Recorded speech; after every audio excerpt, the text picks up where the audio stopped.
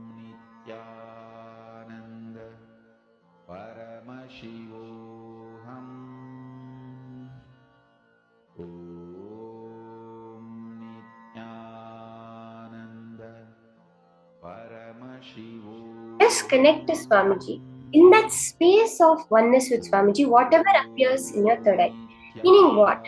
When you're keeping yourself untouched from the thoughts that are happening, when you are sitting there, consciously deciding yourself as Paramashiva. At that moment, whatever appears in your third eye, just reveal it exactly like that to your partner.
Nityanand परमशिवोऽहम्।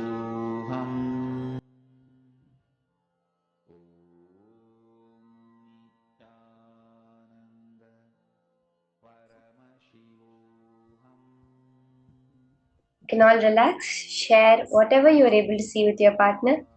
Ma Zhenqiao, Ma Jianai, whatever you are scanning, you can share it with your partner.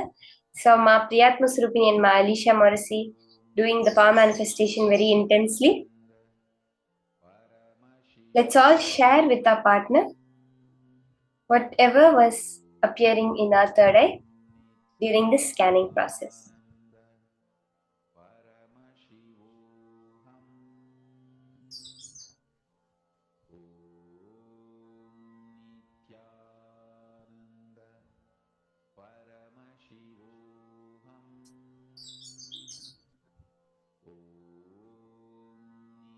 How many of us manifested?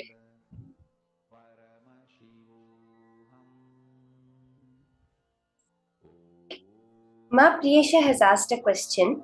My food and lifestyle is disciplined, but I slip at times. In my cognition, I'm absolutely young as Paramashiva. Even if my lifestyle is inconsistent, will I remain intact in my youthfulness? Ma, actually, when you make a conscious decision to manifest Paramashiva, you automatically, your lifestyle, your food, everything will align. See, as long as we have not made a conscious decision, as long as we're going by the various hundreds of unconscious decisions we have taken only, will there be an issue itself coming up? The minute you have taken a conscious decision, ma, you will see very clearly how all the lifestyle, everything gets connected into that. So I think you had asked this question some time before, but I just wanted to answer this where when you make a conscious decision, that's all matters, because Swamiji says your conscious visualization, your conscious will is highly revered in the cosmos. For anything, whether it's health, wealth, anything, when you make a conscious decision, you say, I am Paramashiva. Whether or not I have experienced it, when Swamiji is telling me I am Paramashiva, he is right. From that confidence, when you take the conscious decision, then automatically everything just changes in your life. Everything will automatically align to that decision. Now we're going to be entering into a very beautiful session about Kaya Kalpa. Swamiji says Kaya Kalpa is the science which was given to Agastya. When with his power manifestation, he started reviving all the dead people. So then Paramashiva came to him and said, no, you don't do this. I will give you the science of how to live forever. And gave this Kaya Kalpa science to Agastya. This is the science of immortality. Okay? This Swamiji says the science of Kaya Kalpa is when you're able to play with the strong nuclear force in nature. Let's now listen to this from Swamiji himself.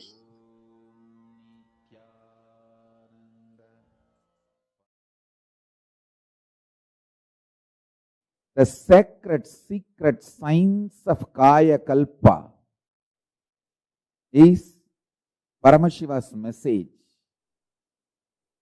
directly from Kailasa to the whole humanity, to the whole world today. From today, Paramashiva will reveal the great sacred secret science of Kaya Kalpa. Understand? Search for healthy life, long life, healthy long life was done by human beings from time immemorial.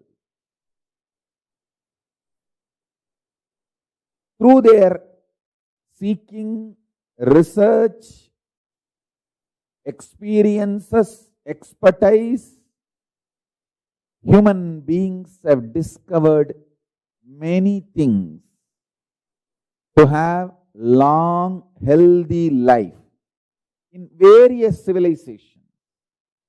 in Saraswati civilization, in Ganges civilization, in Hindu civilization, in African civilizations, in Egyptian civilizations, in various civilizations.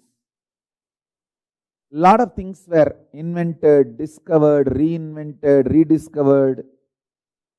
First and foremost, let's bow down to Ganapati, who is the manifestation, the greatest manifestation of Paramashiva.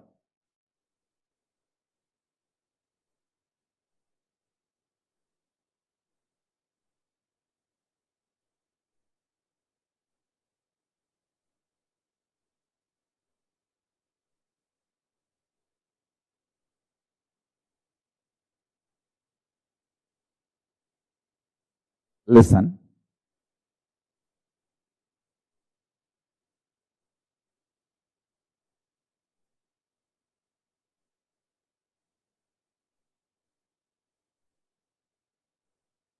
Out of your consciousness, you 3D printed, consciously 3D printed this physical structure,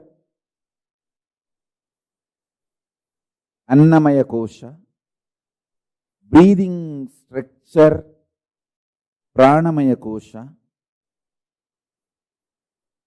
mental structure, Manomaya Kosha, cognition structure, Vijnanamaya Kosha,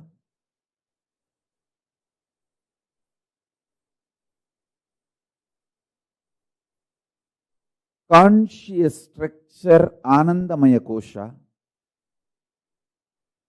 from your superconsciousness, from your core, Paramashiva himself.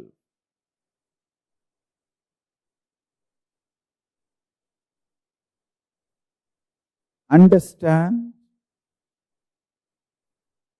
Because you printed, you have powers to reprint, alter, evolve, rejuvenate, rebuild any part or fully. First secret I want all of you to know. Continuously give love. You will live long, healthily. Listen to this first secret. Love everyone. Go on be loving as many people as possible, as many things as possible. Expand your zone of love. Expand your space of love. I tell you, love is such powerful energy. When you give the smile and love,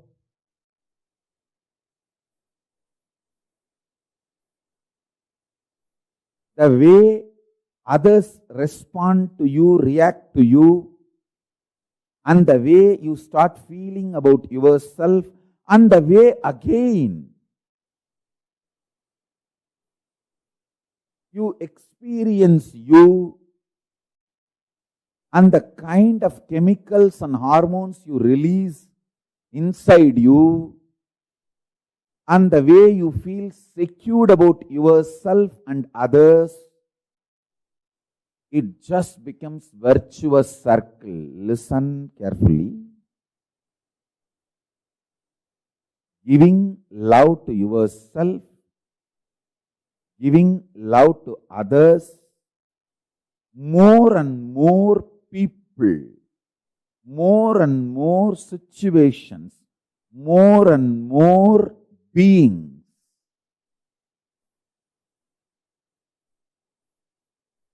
Giving love, taking intense decisions to enrich world, enrich others, Tyaga. Tyaga removes all the negativity from not only your mind, it removes negativity even from your intestine. The parasites, microbes from your intestine gets clean. Gets clean. When you start smiling at people, loving people, giving security to people, making people feel secured about you, with you, around you,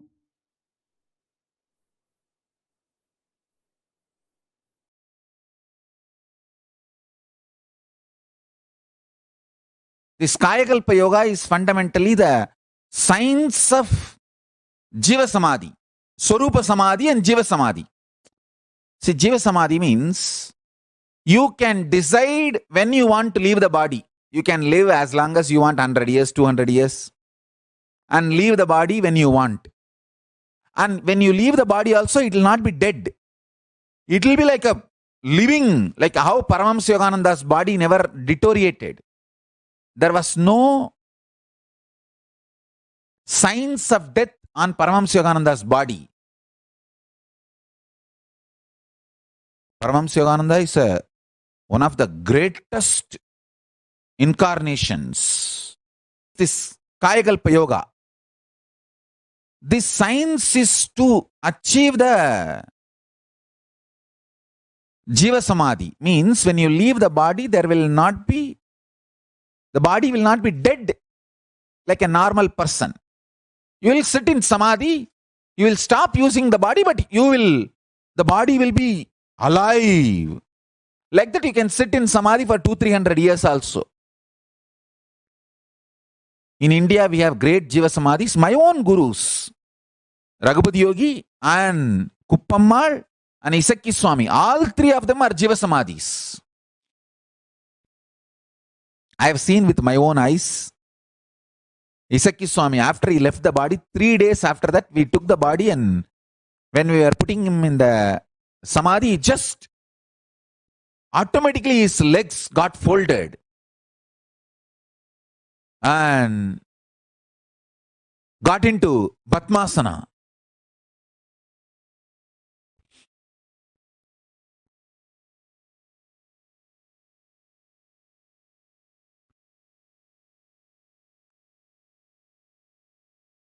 Not only I saw, there are many eyewitnesses. Even now in Tiruvannamalai, they are there. All of them saw that. It happened in open place.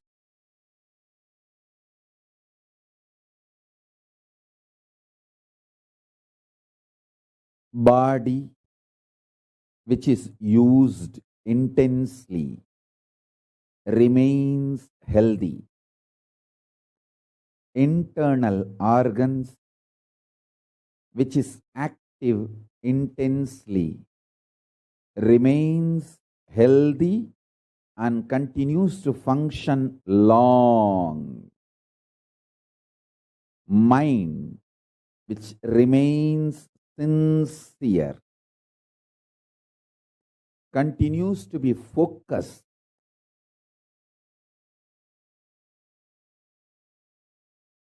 on the goal of life. Consciousness naturally, spontaneously, simultaneously, listen to this word, spontaneously and simultaneously manifest through all these three layers: mind, internal organs, and body. All these three.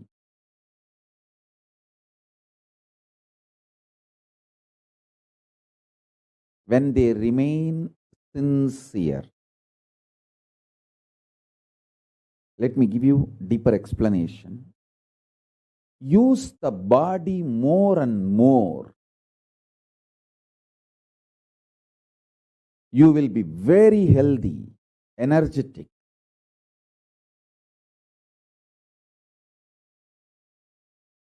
Use the internal organs more and more.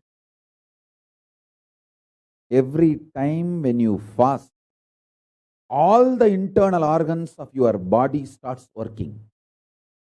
Every time you fast for 24 hours, the whole system becomes alive, activated. That is why I insist at least 2 times do this to you every week. Understand? Be good to yourself at least 2 times a week.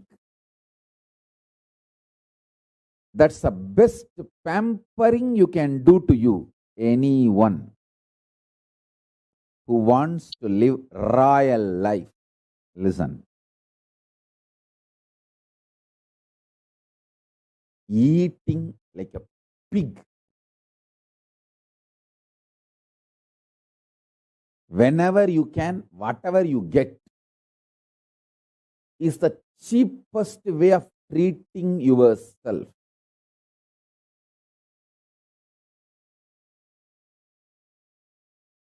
Listen.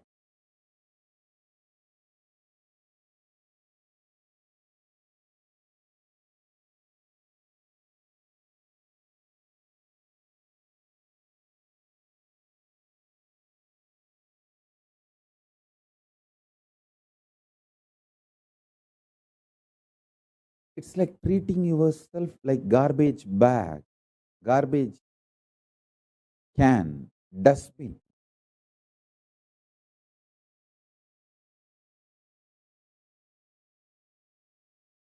Once in a week, treat yourself good.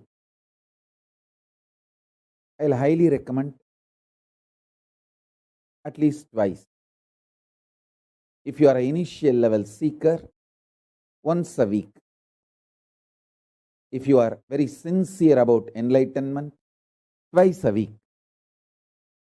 Treat yourself royal. It means stop eating. 24 hours, just absolutely no food. If you can, dry fasting. If not, just water is okay. Water fasting.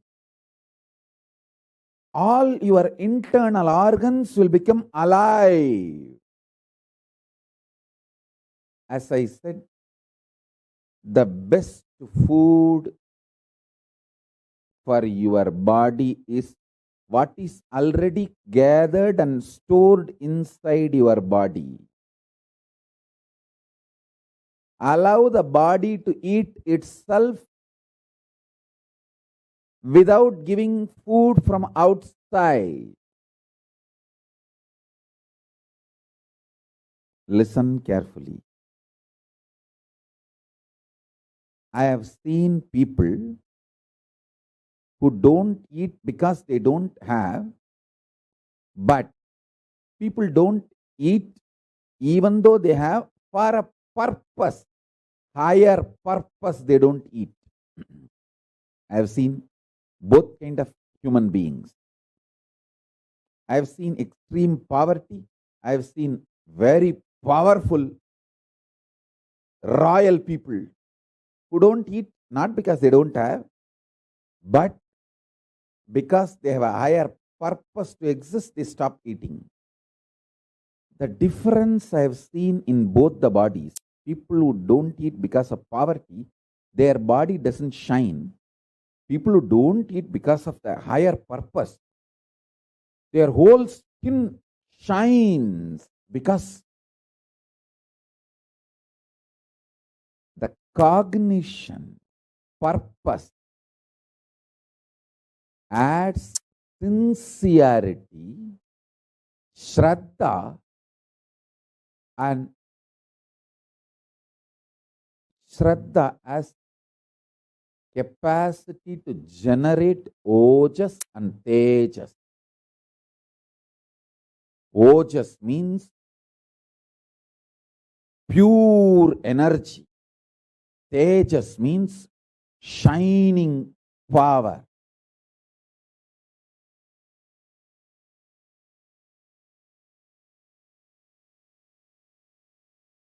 I am actually giving you the secret science of Kayakalpa. The food, when it is physical, your longevity and health reduces.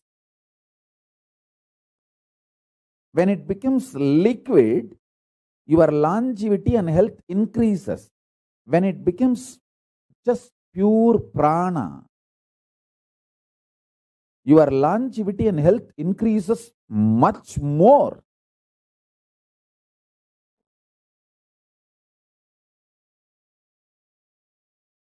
This Mauna Swami, he used to sit in that Ilippai tree breathing space. The Ilippai tree, it used to be a tall tree. All trees have their own breathing space.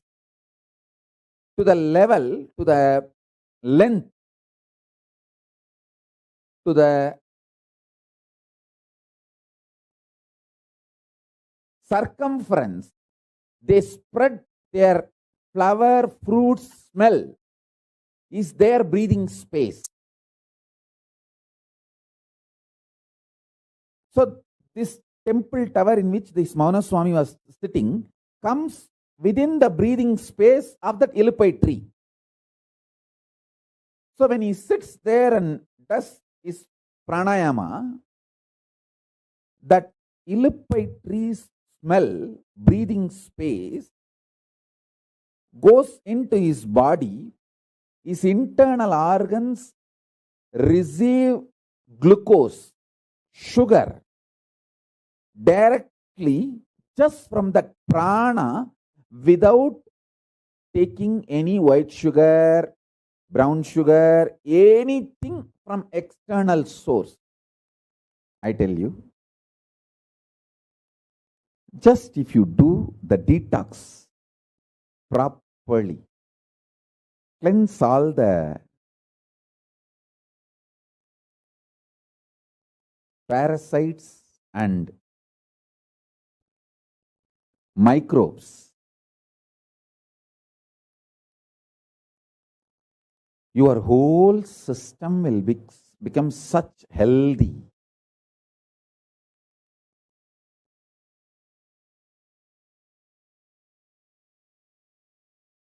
Arunagiri Yogeshwara has given me a very sacred secret about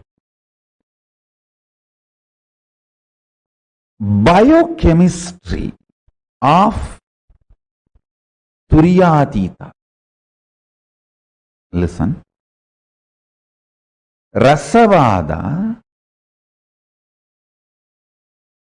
alchemistry science mapped to your body is biochemistry science.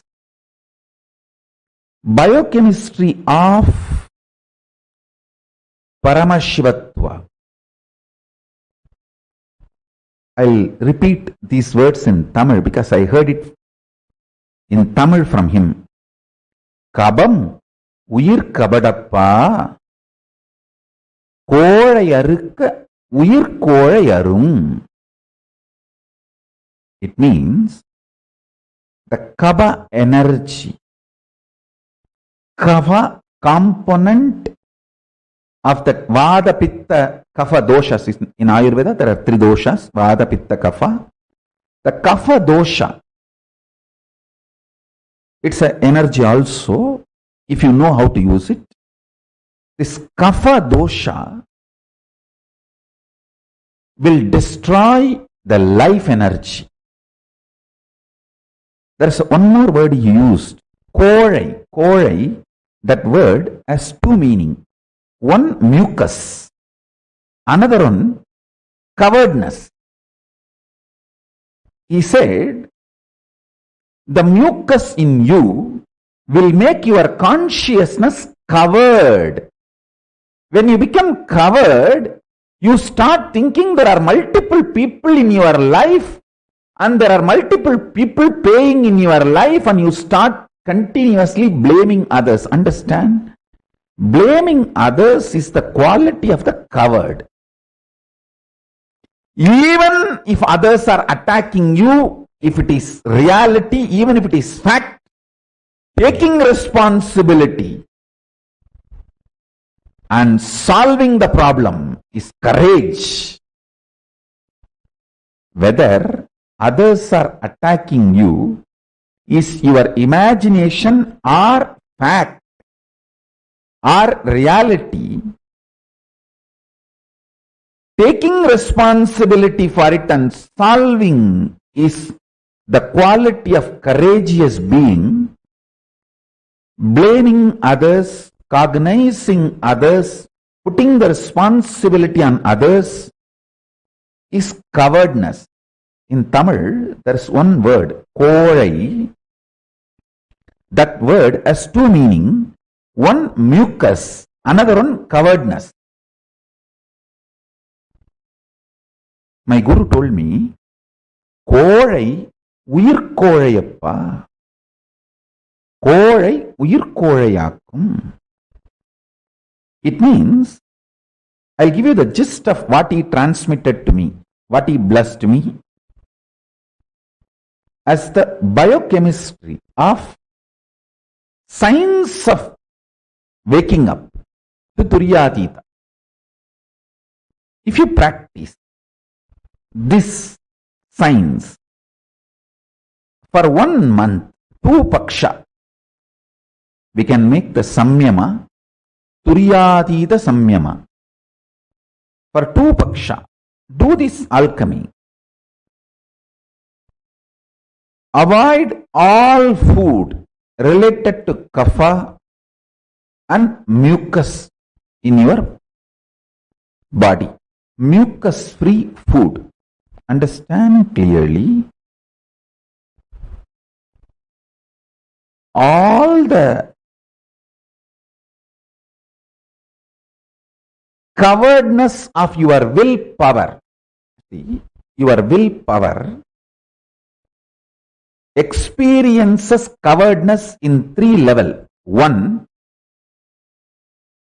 not feeling powerful to manifest what you want. 2, not thinking through, planning or acting. 3, strongly feeling your opposite powers, opponents, other than you are extremely powerful. It may be persons, situations, places. All of them are extremely powerful. They may overpower you.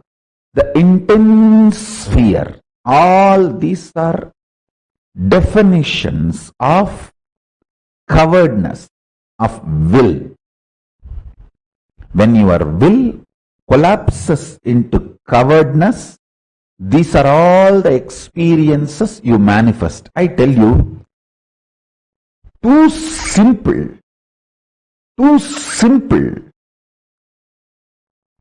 Change your biochemistry, the whole problem will be solved. I have seen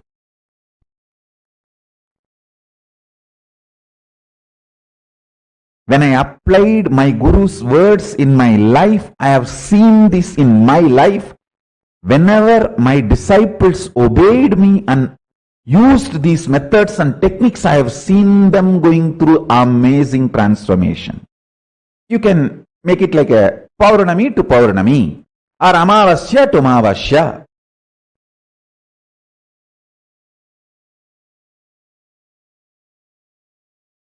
Take this up. Eat only fruits, vegetables, spinach. Just only these 3.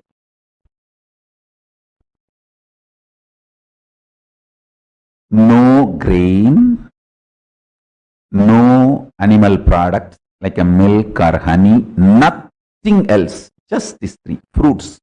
All fruits okay. All vegetables okay. All spinach okay. 1 month, just this diet. Listen carefully. Mucus is not something which affects only the activity, functionality of your lungs. It goes and settles even in other vital organs and starts making the fat accumulation, inflammation. For fatty liver, mucus is the first reason. Fat, you see, inflammation in your liver and fatty liver, mucus is the first reason. Then fat gets built. That's secondary. I have a very powerful natural recipe to cleanse all the inflammation, mucus, kapha from your body. Just take 5 pieces of garlic and 1/4 spoon turmeric powder, all organic. 1/2 spoon jeera. I can project this recipe. I am projecting this recipe. 5 parts of garlic, 1/4 spoon of turmeric, 1/2 teaspoon jeera. Boil in water. Crush all ingredients in mortar and pestle and drink at night. It can really detox you. I will say this is one of the nectar for Kayakalpa.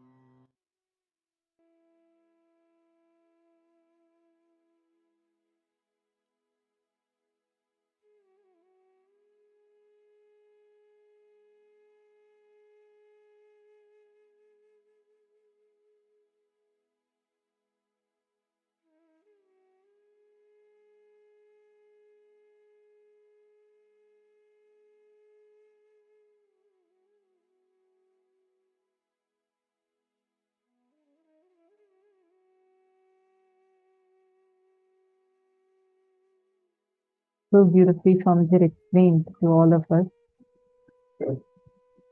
where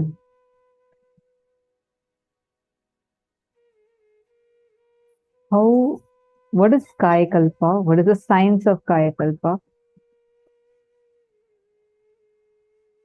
And how you can have this Kayakalpa in you. How to make your body into a Kayakalpa body. Such a powerful science what we just learned.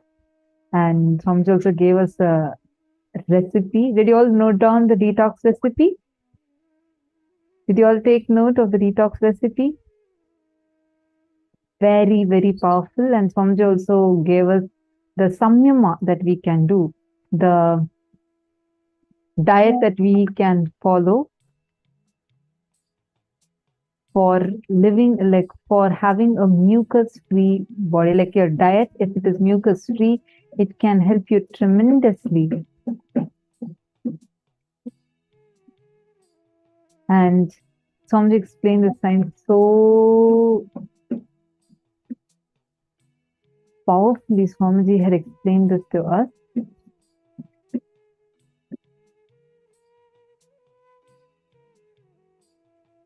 See, out of your consciousness, from your super consciousness, from your core, Paramashiva himself, you 3D printed, consciously 3D printed your physical structure, Annamaya Kosha, breathing structure, Pranamaya Kosha, mental structure, Manonmaya Kosha, cognition structure, Vijnanamaya Kosha, conscious structure, Anandamaya Kosha. Because you printed, you have the powers to reprint, alter, evolve, rejuvenate, build any part,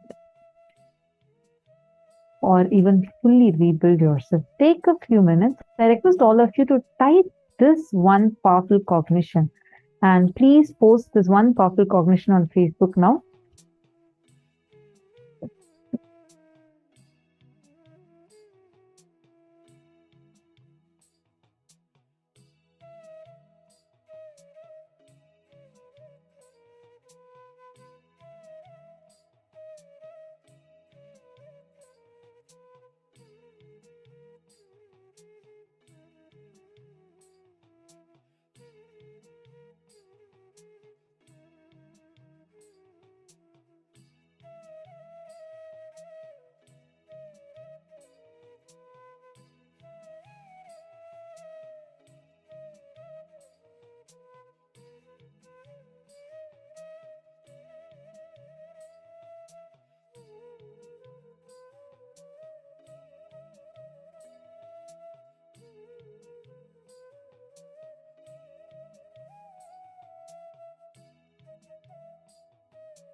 Hope all of you have written down now. See, Kaya Kalpa Yoga, science to achieve Jiva Samadhi means you have the power to live as long as you want. 100 years, 200 years, how many ever years you want, how many ever number of years you want to live, you will have the power to live it. Understand, when you leave the body also, it will not be like dead. It will not, your body will not rot. It will not deteriorate, like get destroyed. Instead, you will just, your body will be like a flower even after you leave the body. The power, Kaya, Kalpa, it's a physical power. The principle of Kaya Kalpa is, when your intake becomes subtler and subtler, the availability becomes eternal. When your food is solid, it will not be available all the time. and the digestion and excretion is a big job. If your intake becomes pure energy, prana, then the internal organs are kept alive, active, without the need for filtering that energy. How many of you are understanding this? We actually have a very powerful samyama called as the Nirahara Samyama.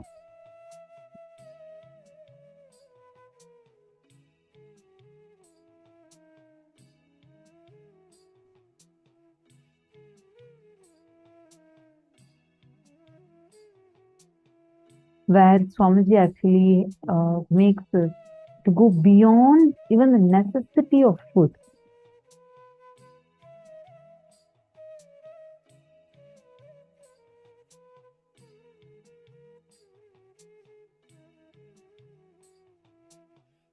Like how plants, right, during the using the photosynthesis process, they all can create food for themselves. Each of our body has the innate ability to create food for ourselves. Each of our bodies has the ability to create food for ourselves, just like how plants do. Swamiji, using the Nirahara Samyama, awakens our body's innate ability to generate food for ourselves. And that is the science of Nirahara Samyama. Actually, tons of people have done this Nirahara Samyama successfully, and so many people are a witness to this. Like even she has done Nirahara Samyama for I think 6 months, right? Almost 1.5 years. Yes. And Swamiji also explained to us one of the most powerful ways how you can detox the parasites in your intestine. Listen, Swamiji said, giving love to yourself and others, smiling at people, making people feel secured about being around you, and taking intense decisions to enrich the world, and tyaga, sacrifice, cleanses and detoxes the parasites, microbes from your intestine. Your whole system will become so healthy, and simply Kaya Kalpa will start happening through you. Again, this is another very powerful cognition. I request all of you to take a few minutes and type down this one cognition. I request all of you to do this. Is such, see, understand. Many times you feel like just a smile, just me smiling can do a difference. Yes. Your one smile, you will just be looking and smiling. But understand it has an impact on your very intestine. We all want to have a healthy body, like a really healthy body. And now I see so many of you widely starting to smile. Okay, a good decision. Understand? See, the moment just being loving. Take a moment. I request all of you to type every single word that Swamiji has told here. Type it and post it. Come on, take a few minutes. Quickly start typing this.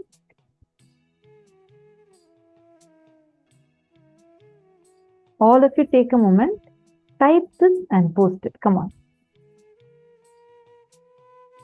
Type this exact cognition and please post.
Nityanandam.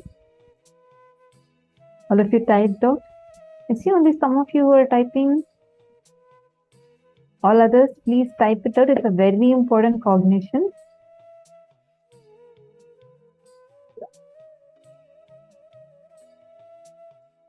Mohongzu, that is okay. I see your message. First thing I realized is people live so isolated, no eye contact even. They don't even see I'm smiling or looking at them. It's true, but it's okay. Let us start from somewhere. When you start giving that love, you start radiating that love through you. It'll first thing it will do to you, it will just heal you tremendously. You will feel, how many of you just during darshan, you're sitting and seeing Swamiji and you see that love that is radiating through Swamiji. It's just seeing Swamiji puts you in that love. How many of you experienced it? And you feel so healed inside.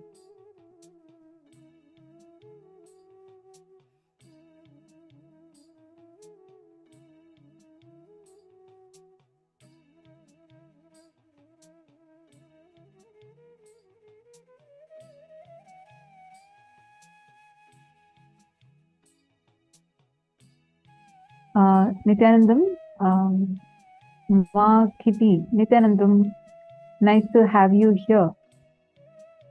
Kitty, from where are you from? Nice to have you here. You're asking for a link. Which link exactly you're asking, Ma? I request you to, if you could just please let me know. I see you're asking heartfelt link. If you could tell me specifically, definitely our team would immediately share that link with you, Ma. And Ma Kalyani, are you also there? Nityanandam, sorry, I just missed your message on YouTube. Ma Kalyani.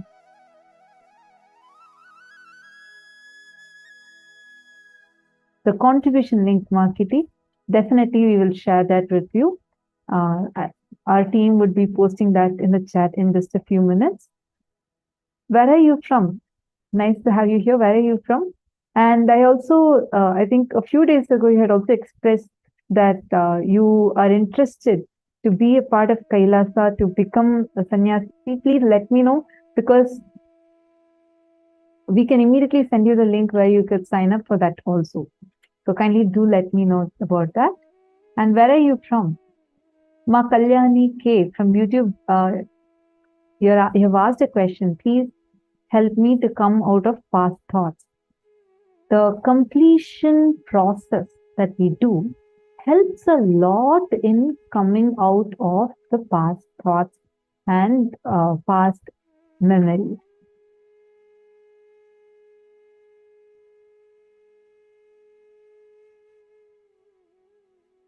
We'll help you that process of completion now, but please let me know if you are here listening.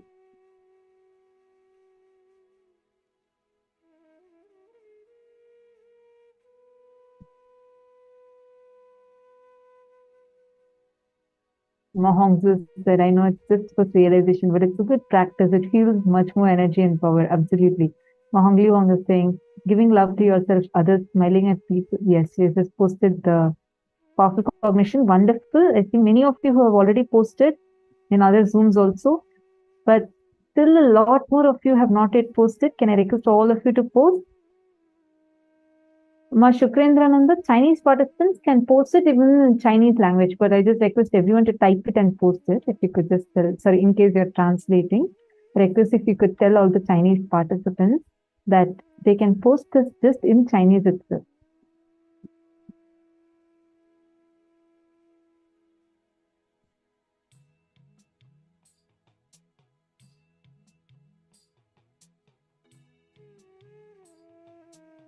The link is the contribution link. Markiti, the contribution link is events.kailasa.org/payment.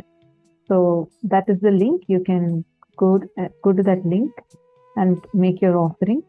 Events.kailasa.org/payment.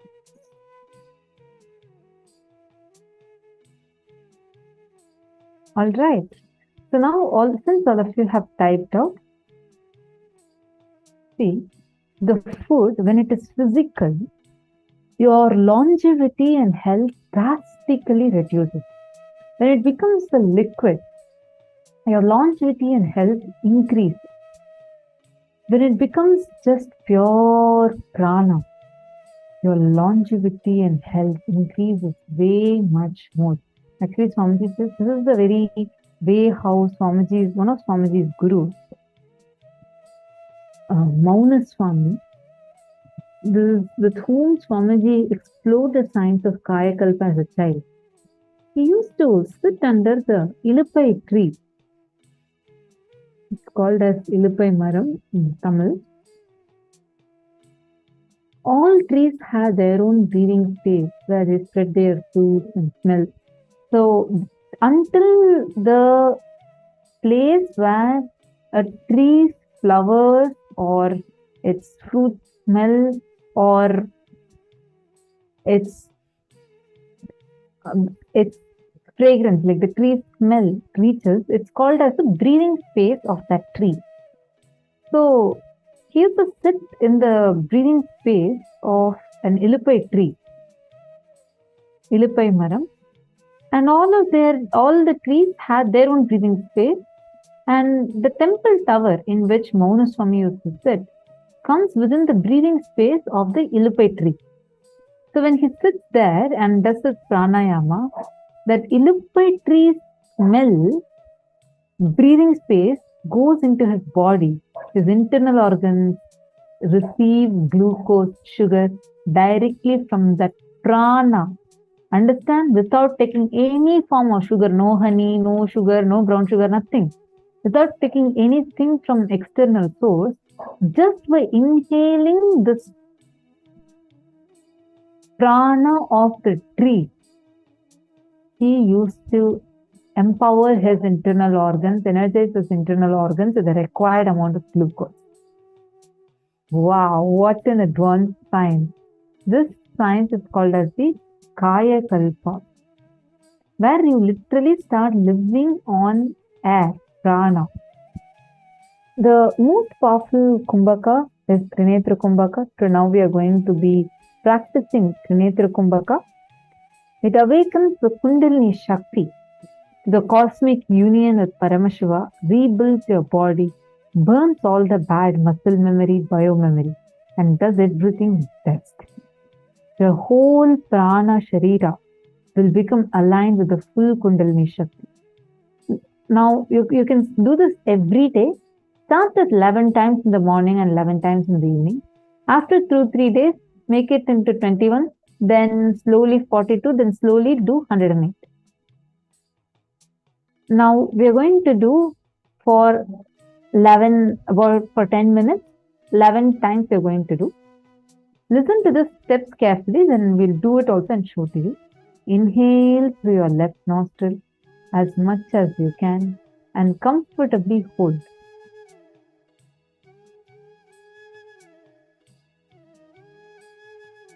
Going to first inhale through the left nostril as long as you can and as comfortably as you can, and hold both the nostrils without exhaling. You're not going to exhale. Okay, you're going to inhale and hold it.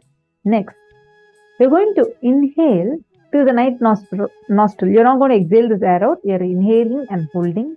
And inhale without exhaling. Inhale through the right nostril and hold. And inhale through both the nostrils.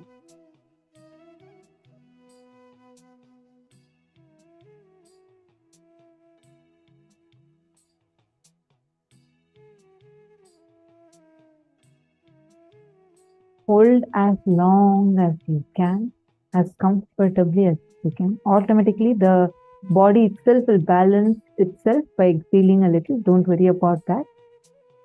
Hold as much as you can comfortably.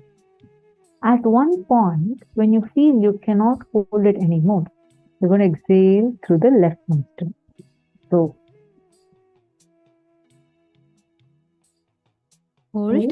Hold as long as you can without exhaling.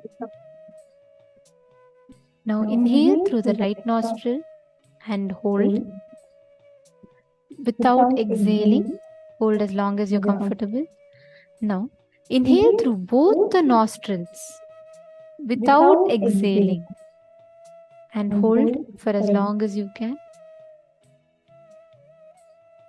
And exhale through the left nostril. This is one cycle.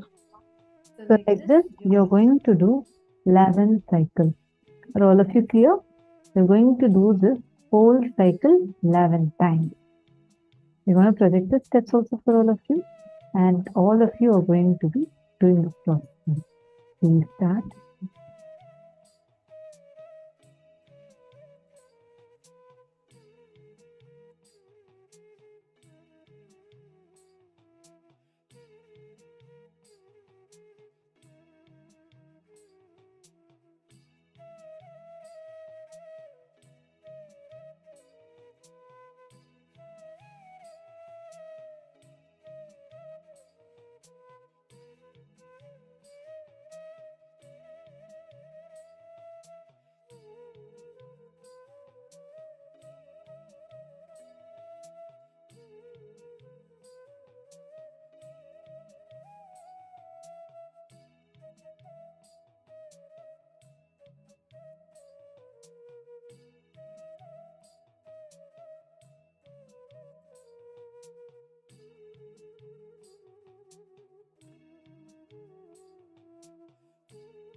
the same space. Let us all enter into the next session. You all can relax slowly, very slowly. Please relax. Now, we're all going to be entering into the next part, where each of you are going to be manifesting a very particular power of identifying blood group of anyone that you will. Whoever you want to manifest with, whoever you want to scan and identify, you're going to be manifesting the power of body scanning, where you're going to be scanning, identifying the exact issue the other person has, exact blood group of the other person, and you're going to be verifying. Let's make this short and quick, okay? Now, each of you that are here, connect to another person that is there, okay? One of the partners. You're only going to keep it short, just one round with each person, and you're going to be manifesting quickly where you scan another person's blood group. Shall we start? Come on, let's start. Take a few minutes. Please scan the other person. Identify whatever blood group you're seeing through the third eye. Share with them and let them post it.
Mahavaagya, spiritual lullaby for samadhi, and Suprabhatam, wake up call, wake up song for Paramashiva.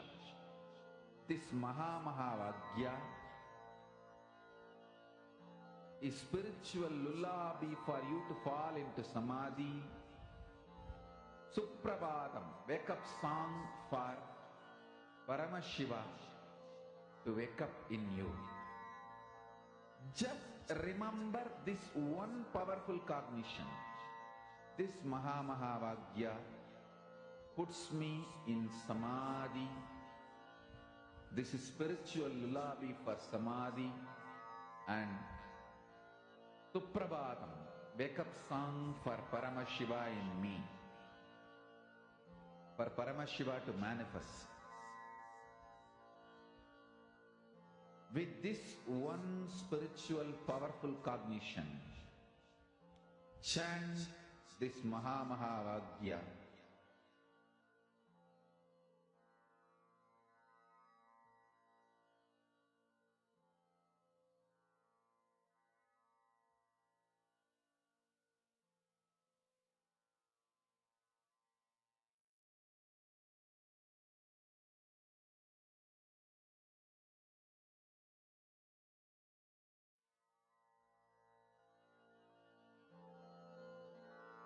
Mahavagya, spiritual lullaby for Samadhi. And Suprabhatam, wake up call, wake up song for Paramashiva. For Paramashiva to manifest. With this one spiritual powerful cognition, chant this Mahavagya. Om Nityananda Paramashivoham. Om Nityananda Paramashivoham. Om Nityananda Paramashivoham. Om Nityananda Paramashivoham. Om Nityananda Paramashivoham. Om Nityananda Paramashivoham. Om Nityananda Paramashivoham. Om Nityananda Paramashivoham. Om Nityananda Paramashivoham. Om Nityananda Paramashivoham. Om Nityananda Paramashivoham. Om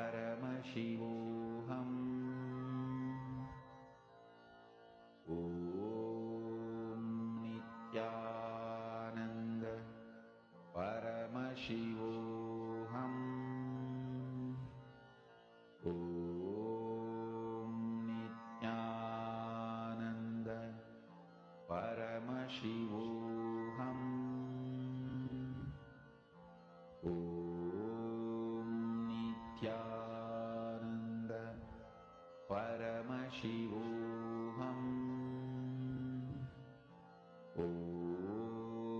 Nityananda Paramashivoham.